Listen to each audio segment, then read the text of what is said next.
99X and the B-52s. It's Barnes and Leslie, and we have one right here in the flesh. Kate Pierson. You caught one. We caught a B-52. Kate Pierson looking more beautiful than ever. I love the red hair. Well, thank you. I just came in from a walk with the dog and it's pouring rain. Uh-oh. Where are you?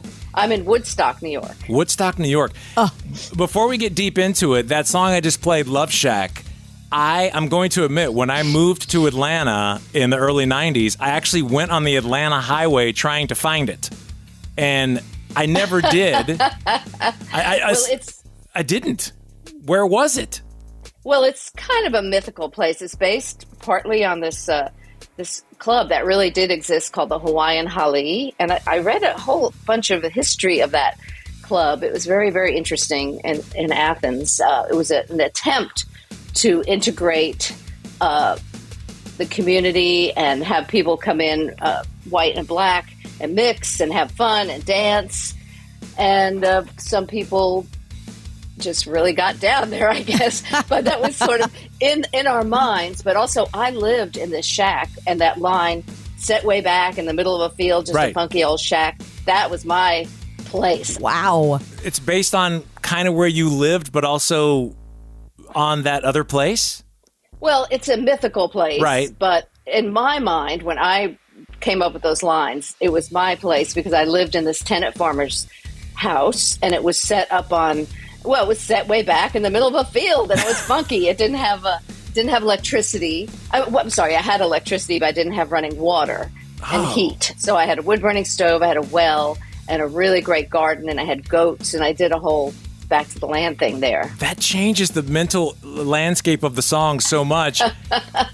That's why there are goats in the Leslie, video. I don't know if you heard this myth, but I heard that the classic, Tin Roof Rusted came when tape ran out when they were recording, and that was just said and it kept. Yeah, I had heard that too, Kate. That is, I can confirm that. Okay. We were jamming, and Keith and Ricky, Keith, because Keith and Ricky always worked closely together. And after Ricky died and we, just didn't think we could continue, when we finally came back together, Keith wrote all the instrumentation and he had a track and we were jamming and we were going full throttle because when we jam, the three of us, just Fred and Cindy and I, just kind of wail. We don't even hear what each other is saying sometimes. And the tape ran out. Cindy was still going and she said, "Tin Roof!" And then rusted. Wow. So we thought, cool. This is a moment. We have to keep this just like it is. Because a lot of times when we jam, we keep things the same exactly as the jam. So the harmonies come out of the jam and a lot of the lyrics. Cool. Love that. We saw this story a few weeks ago. Fred Schneider was talking about, I don't eat lobster, and so I was like, we have to ask Kate about this, about the origins of this song, because there's so many different urban legends going around about the origins of the song. Can you set the record straight?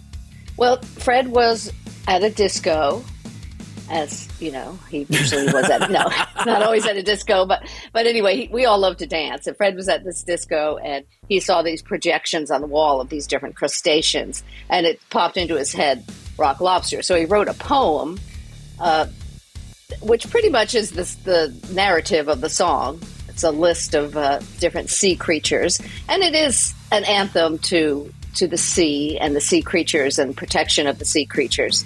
But Ricky Wilson came up with the incredible, just driving guitar part. To me, it's just like the most amazing guitar part, which Ricky once famously said to Keith Strickland, "I've just written the stupidest guitar line ever."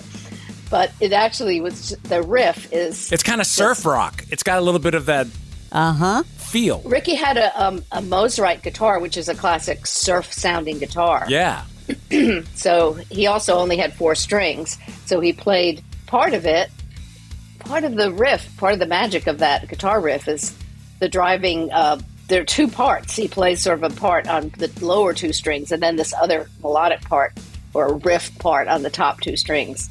Well, as we're playing Mythbusters, then, I'm going to go deep into my B-52s myth-busting question list that I have now that I have the Kate Pierson in front of me. Is it true that Rock Lobster was written in that mythical Love Shack location?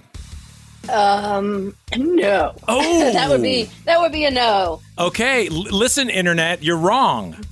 So Athens, we did actually. It is kind of. Bradley Peterson is a good friend of ours. He moved, and Keith, and I think it was Ricky and Cindy who had rented the house. And so it was Bradley Peterson's old house at Athens. And I remember working on it there.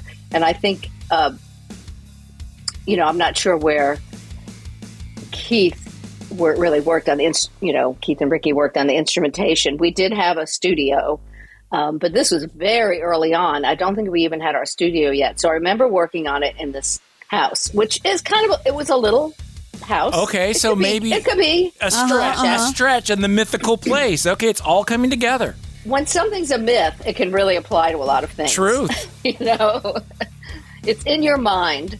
We have to talk about another mythical, magical place, and that is Athens, Georgia. B-52s, REM. How did you all, and you specifically, make your way to Athens? Well, I got there in an unusual way, which I call the hand of fate. I was traveling through Europe, and I wanted to do a back to the land thing, and my friends were driving down to Athens to hike the Appalachian Trail, and I just kind of went along with them, and I started got this little farm, the little love shack for $15 a month, and it was just so beautiful. It had an outhouse that looked out on this beautiful view of a cow pasture. So that's how I got there, and I was doing the back to the land thing, and I finally had to get a job. So I got a job in Athens. So I met the others slowly. Where'd you work in Athens? I worked at the Georgia Center for Continuing Education as a setting up a conference. I can't remember what the title was called, but it was setting up TVs and slideshows for conferences that they had. And I'm like the least techie. You're the AV tech. You're the kid in high school that they said come in and set the projector up. Yeah, I would roll in the TV and I would play, I'd have to set the slideshow. And there were lots of in-jokes like scientists, they would be all laughing. I'm like, what are they laughing at? Some formula. They're all like, haha. But it was really a fun job. And Keith and Ricky worked at the bus station. And they grew up there. And yeah. Keith grew up in Comer, which was a very close town. And anyway, he and Ricky went to school together. They were very close friends from way back. And then they met Ricky's sister, Cindy, who was amazing. And we didn't I didn't meet her. Fred and I didn't meet her till Halloween. And that's when we met Cindy. And I was wearing a mask when she met me. I had made this paper mache sort of blue angel with wings, and I had really long hair, and I draped it over the wings. And Cindy had orange hair, and Ricky they had both hennaed their hair. It was just a really great meeting of the minds when all five of us came together. And it was just a magical potion of Halloween, I guess. Kate, thank you so much for the time. Awesome. Thank you. Really great talking to you. We're big fans. And thank you. 99X, such a great, great radio station. And your new thing here is amazing. So rock on. And thank you so much for talking to me. Thank you.